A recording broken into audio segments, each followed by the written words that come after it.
su pastor Molina. Por cierto, mi padre tiene el mismo apellido, tenía el mismo apellido del pastor, apellido Molina. Él me invitó a predicar esta mañana y yo predico un mensaje en la iglesia de Cornerstone, pero orándole al Señor, quise traer otro mensaje aquí. El Señor me mostró que trajera otro mensaje, y yo quiero compartir con ustedes. Quiero que vayamos al primer libro de Samuel, al capítulo 16, versículo 14 hasta el 23. Primer libro de Samuel, capítulo 16, versículo 14 al 23. Dice allí la palabra de Dios: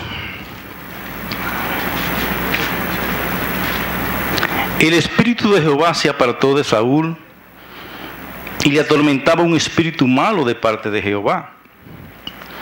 Y los criados de Saúl le dijeron: he aquí ahora un espíritu malo de parte de Dios te atormenta. Diga pues nuestro Señor a tus siervos que están delante de ti, que busquen a alguno que sepa tocar el arpa, para que cuando esté sobre ti el espíritu malo de parte de Dios, él toque con su mano y tengas alivio. Y Saúl respondió a sus criados: buscadme pues ahora alguno que toque bien y tráemelo. Entonces uno de los criados respondió diciendo: he aquí yo he visto a un hijo de Isaí de Belén, que sabe tocar, y es valiente y vigoroso, y hombre de guerra, prudente en sus palabras, y hermoso, y Jehová está con él. Saúl envió mensajeros a Isaí diciendo: envíame a David tu hijo, el que está con las ovejas.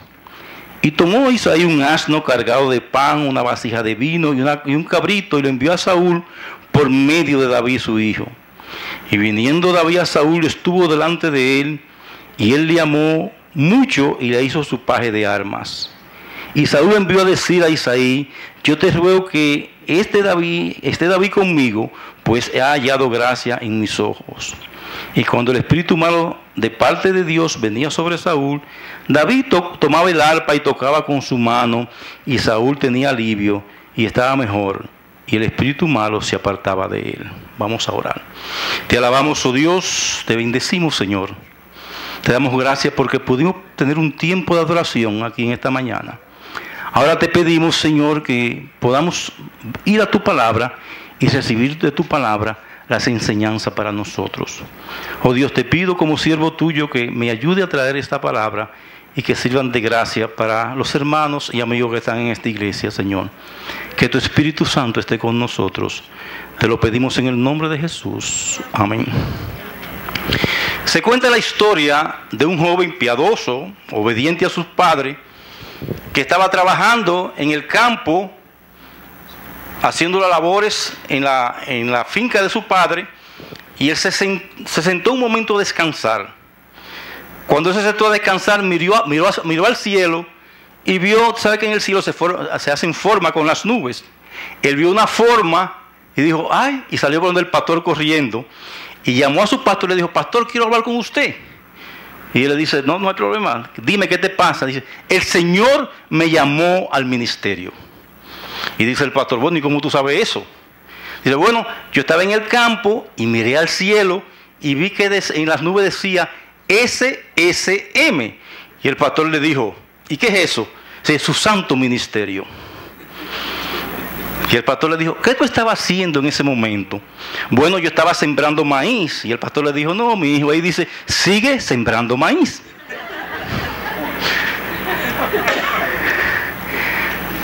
Bueno, hermano, nosotros, donde quiera que estemos, tenemos que ser hombres de Dios. Este joven sembrando maíz tenía que dar testimonio del Señor Jesucristo. Este joven sembrando maíz, como ustedes en su trabajo, tienen que testificar del Señor Jesucristo. Tienen que hablar de Cristo y decir que en ustedes vive el Espíritu de Dios, en ustedes mora el Espíritu de Dios. Y este es el caso de David aquí. Aunque era un sencillo pastor de ovejas, su testimonio como joven, y escúcheme bien, joven, su testimonio como joven, quizá a la edad de 15 o 16 años, había traspasado las murallas del palacio y había llegado su testimonio como joven de Dios al oído del rey. Y así se llama nuestro mensaje: cuando nuestro testimonio cruza muralla. Ahora bien, esta historia comienza con dos personas, Saúl y David.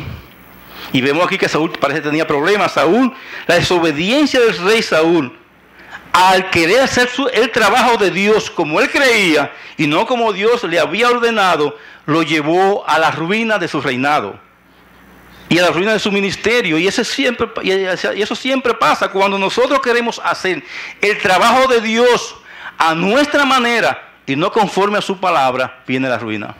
Donde quiera que estemos, hermano.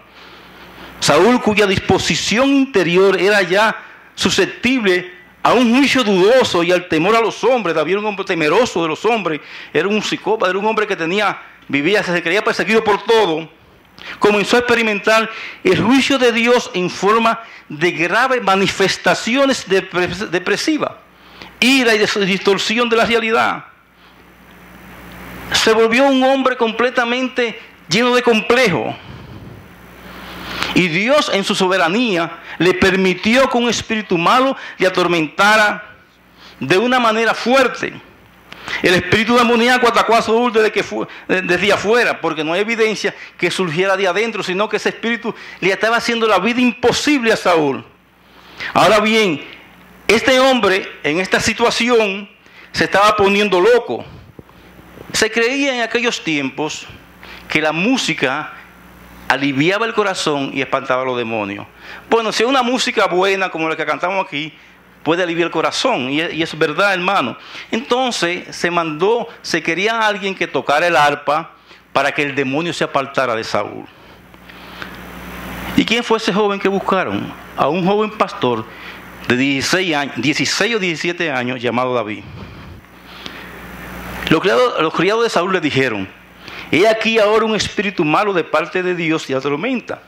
Diga pues nuestro Señor a tus siervos que están delante de ti, que busquen a alguno que sepa tocar el arpa, para que cuando el espíritu malo de parte de Dios esté sobre ti, él toca con su mano y tengas alivio. Y Saúl respondió a sus criados: buscadme pues ahora a alguno que toque bien y tráemelo. Entonces uno de los criados respondió diciendo: he aquí yo he visto a un hijo de Isaí de Belén. Primero, que sabe tocar. Segundo, y es valiente. Tercero, es vigoroso. Cuarto, es hombre de guerra. 5, imprudente sus palabras. Sexto, hermoso. Y séptimo, Jehová estaba con él. 7 cualidades. ¿Y cuál es la primera cualidad que vemos aquí de David? Sabía tocar. Y el que sabe tocar para Dios, canta para Dios. David era un adorador de Dios. Se le llamó el dulce cantor de Israel. No era que solamente sabía tocar, sino que sabía componer. Era un hombre que sus canciones estaban impregnadas de la gloria de Dios y de la palabra de Dios. Ahora usted escucha canciones por ahí. Yo escucho una canción de una cantante y estoy adorando a Dios con eso. Y hacía la canción: te espero en una esquina para adorarte. Y yo le dije: ¿a quién tú le cantas? ¿A tu novio o a Dios? Porque no sabemos quién está cantando. Pero David era un adorador de Dios.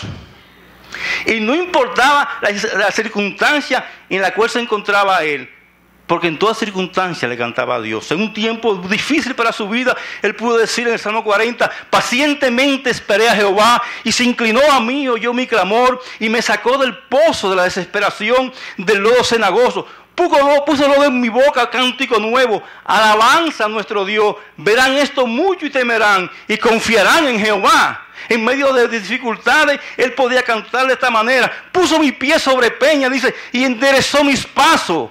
Puso luego en mi boca cántico nuevo, alabanza a mi Dios. Y cuando estaba huyendo de su hijo, Absalón en el desierto, él decía que no importaba la circunstancia en que estaba, él adoraba y preparaba un lugar para adorar a Dios. David era un adorador de Dios en toda circunstancia. Nada interrumpía su adoración a Dios. Pero no solamente cantaba en momentos de incertidumbre y de tristeza, sino también que él podía decir: cuando salía al culto de Dios, yo me alegré con lo que me decían, para la casa de Jehová vamos a adorar el nombre de Dios.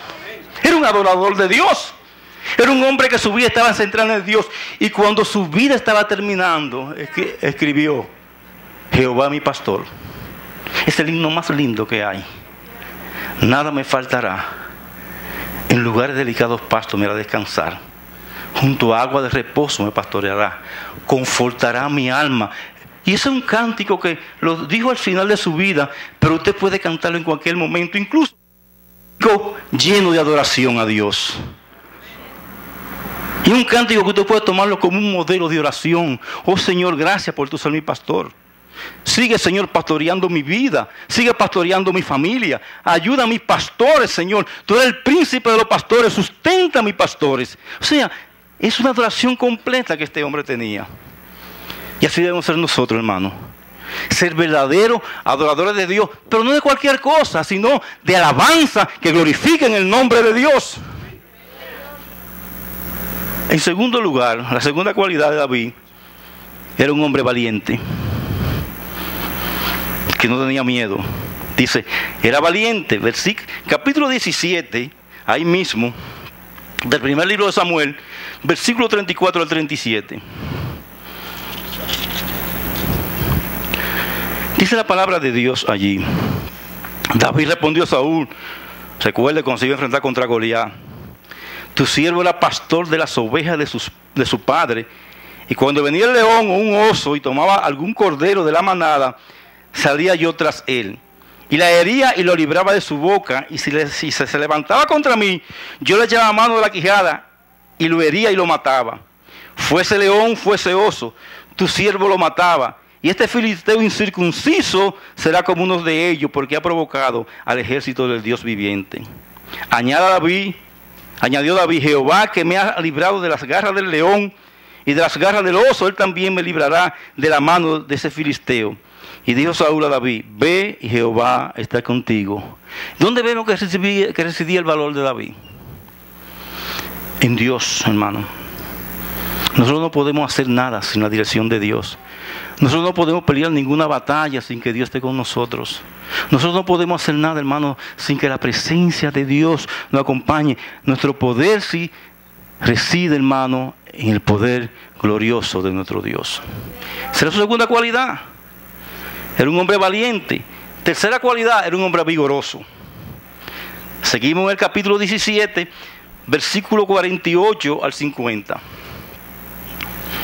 Dice allí la palabra de Dios: y aconteció que cuando el filisteo se levantó y echó a andar para ir al encuentro de David, está hablando de Goliat, David se dio prisa y corrió a la línea de batalla contra el filisteo, y metiendo David su mano en la bolsa, tomó de allí una piedra y le tiró con la honda, y hirió al filisteo en la frente, y la piedra quedó clavada en la frente y cayó sobre su rostro a tierra. Y así venció David al filisteo con honda y piedra, e hirió al filisteo y lo mató, sin tener David espada en su mano. ¿Por qué, hermano? Porque era un hombre vigoroso, un joven lleno de poder, del poder de Dios, que podía vencer cualquier obstáculo.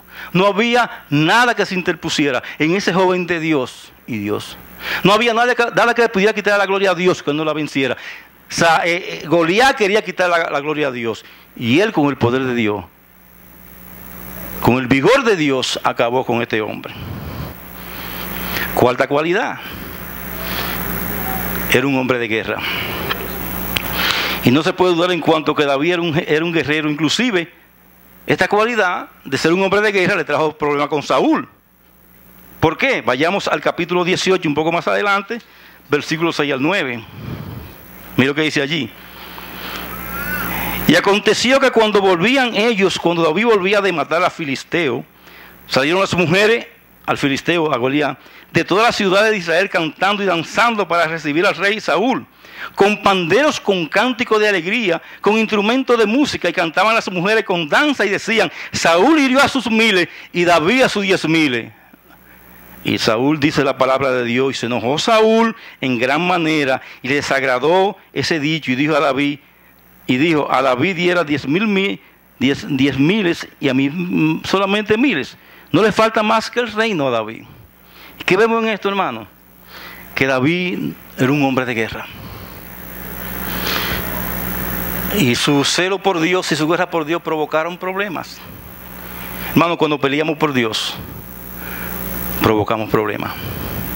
Cuando testificamos de Dios, traemos problemas. Indudablemente aquí quizás algunos estarán preguntándose, ¿y para qué yo tengo que tener esas cualidades? Yo no voy a pelear contra nadie. Amados hermanos, hoy más que nunca nosotros tenemos que librar grandes batallas contra el pecado que está en nosotros mismos, hermano. Vivimos peleando todos los días. El pecado que nos asedia, dice el apóstol Pablo, y el pecado que nos rodea, y el pecado que está en el mundo, y el pecado que quiere quitar nuestra comunión con Dios. Tenemos que pelear contra la apostasía. Las iglesias se están contaminando de falsa doctrina, de falsos apóstoles, de falsos hombres de Dios. Y nosotros con la palabra de Dios tenemos que pelear contra ellos. Con nuestros pecados remanentes, hermano. Contra la corrupción. Con la pornografía de estos tiempos. Con la sutileza del diablo al llevarnos a aceptar la homosexualidad como algo normal. Es pecado delante de Dios. Y quiere el mundo, bueno, ya usted sabe que hay hasta cristianos que están comprando un libro de un homosexual muy famoso que escribió un libro para niños. No, pero que no dice, hermano, eso va a dañar nuestra sociedad. No va a dañar, no, está dañando nuestra sociedad, hermano. Está corrompiendo a nuestros hijos. Tenemos que luchar. Sí, el aborto es un pecado, estamos matando vida. La iglesia no puede apoyar. Tenemos que pelear contra estas cosas. Tenemos guerra contra estas cosas, hermano. Tenemos que buscar cómo vencer estas cosas, y no solamente podemos vencerlas por nosotros, porque Dios en sus inmensas misericordias nos ha armado con armas invencibles que no son carnales sino poderosas en fortaleza para pelear contra todo este mundo corrupto que quiere destruirnos a nosotros, destruir nuestra familia, destruir nuestros hijos y destruir la iglesia de Cristo. Y Dios nos da dos armas para pelear, armas espirituales. Vayamos a Efesios capítulo 6 versículo 10 al 20. Miremos nuestras armas cuáles son.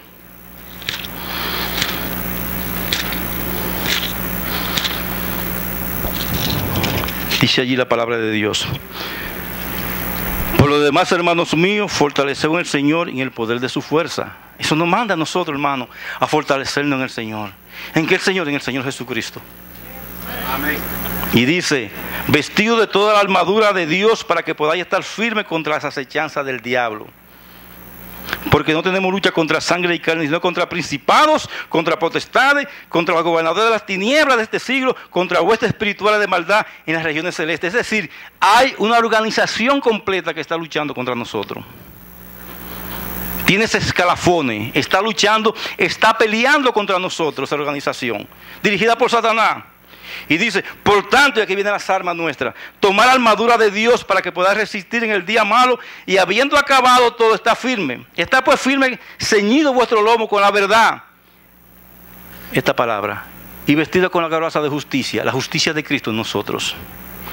Y agrega: y calzado los pies con el apresto del evangelio de la paz. Pero no va a pelear, sí, pero la paz viene cuando nosotros conquistamos aquellos lugares que nos quieren vencer a nosotros.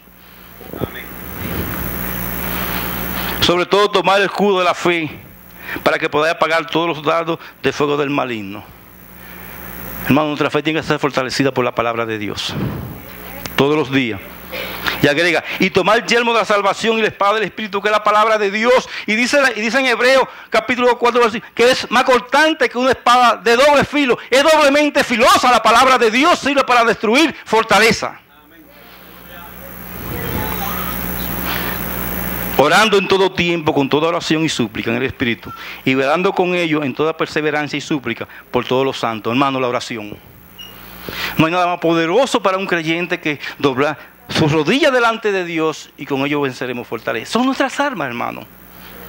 Por eso el apóstol Pablo agrega: orando y por mí, a fin de que abrir mi boca me sea dada palabra para dar a conocer con denuedo el ministerio del evangelio, por el cual soy embajador en cadena, que con denuedo hable de él como he de hablar.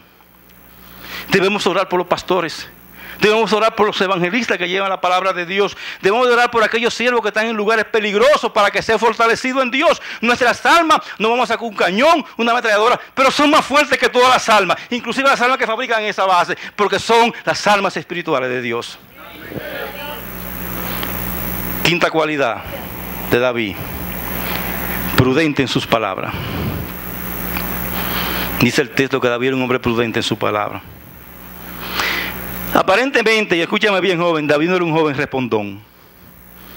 Era un hombre obediente a su padre. Otro joven quizá le hubiera respondido a su padre que iba a buscar para allá poner rey. Que iba a sacar montar un burro para coger. No, David no hizo nada de eso. David fue y obedeció a su padre. No respondió con ninguna palabra. Y le voy a decir una cosa, jóvenes. No solamente respondemos a nuestro padre con malas palabras, sino con... estamos respondiendo mal. Son muchos muchachos en el día de hoy, hasta los que escriben en sus mensajes, están dañando el hermoso idioma de Cervantes, que es el español, como escriben.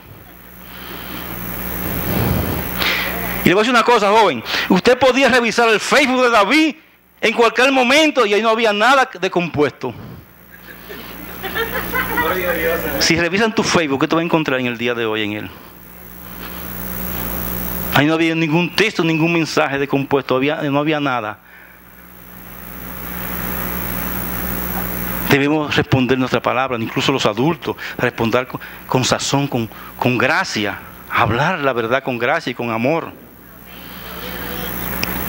Y esa era la quinta cualidad de David. Era un hombre prudente en su palabra. ¿Cómo hablamos, hermano? ¿Cómo se dirigen las esposas a sus esposos? ¿Y cómo nos dirigimos nosotros a nuestras esposas? Porque muchas veces demandamos más a nosotros que ella. La tratamos con un vaso más frágil. Pastor, pero no es un vaso frágil, es de metal. No, la Biblia dice que es un vaso frágil.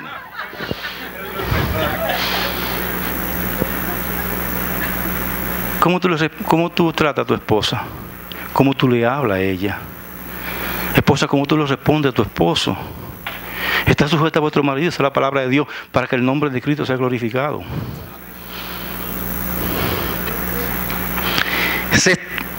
Sexta cualidad, y este es difícil.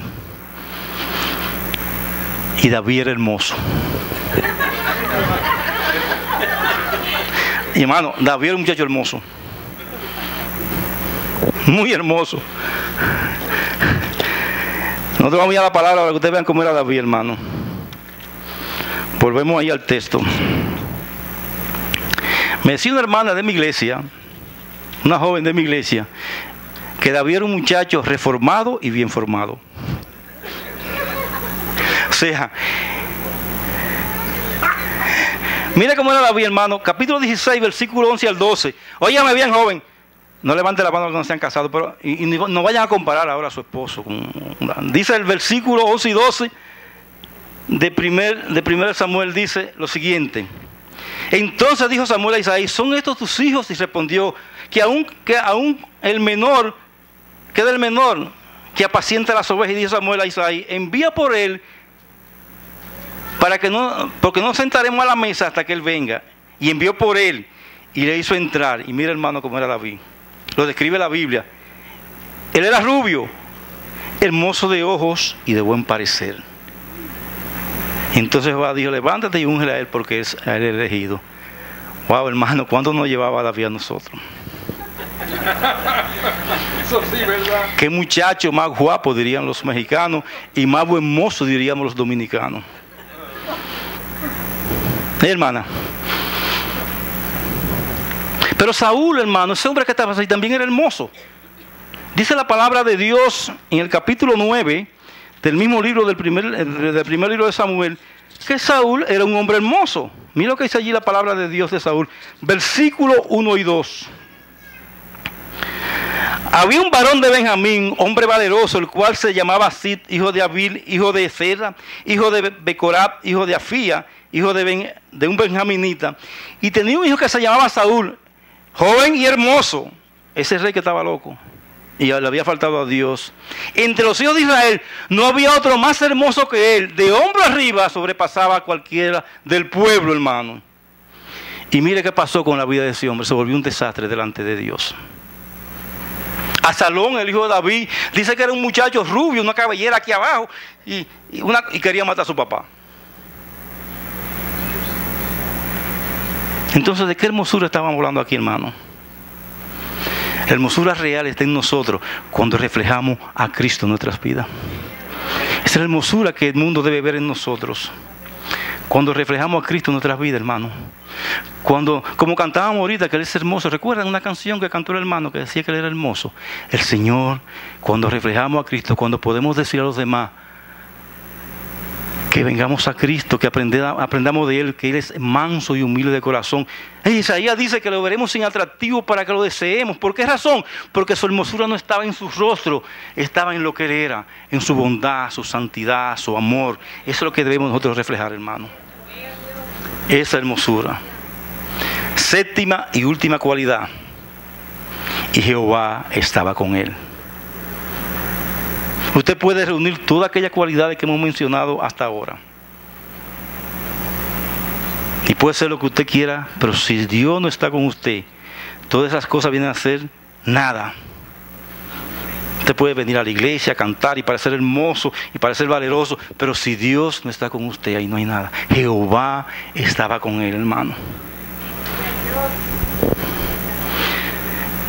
Todas las obras que hemos visto toman sus dimensiones verdaderas cuando están avaladas por la presencia de Dios en nuestras vidas.